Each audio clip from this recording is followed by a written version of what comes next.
We've talked about how the second derivative can be used to classify critical points using the second derivative test. But it can also be used to draw more accurate graphs. Remember that the sign of the second derivative on an interval tells us whether the graph is concave up or concave down. And to find the intervals on which f double prime is positive or negative, we can use our old friend, interval sampling. So for instance, let's say that f of x is x to the fifth over 20 plus x to the fourth over 4. Then f prime of x equals x to the fourth over 4 plus x cubed, and f double prime of x equals x cubed plus 3x squared. Now, that factors as x squared times x plus 3, so drawing a number line, f double prime is 0 at x equals 0 and at x equals minus 3. So we have three intervals to check. We can start on the left. If we look at f double prime of minus 4, that's equal to negative 16, so it's negative. And that tells us that f double prime is negative on this entire interval, and therefore f is going to be concave down. Over on this interval, f double prime of minus 1 is equal to 2, and that's positive. So the second derivative will be positive on this stretch, and f will be concave up. A bit of terminology here.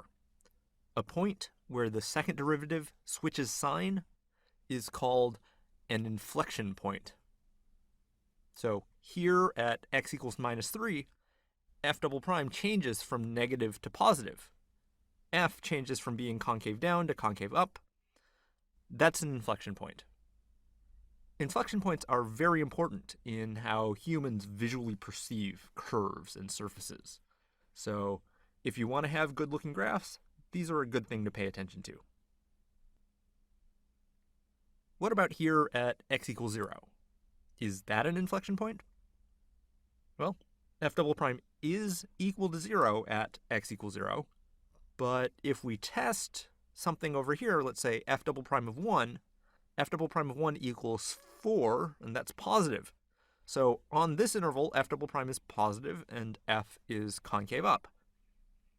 So to the left of 0, f is concave up, and just to the right of 0, it's again concave up. And that's telling us that 0 is not an inflection point. Just a word of warning.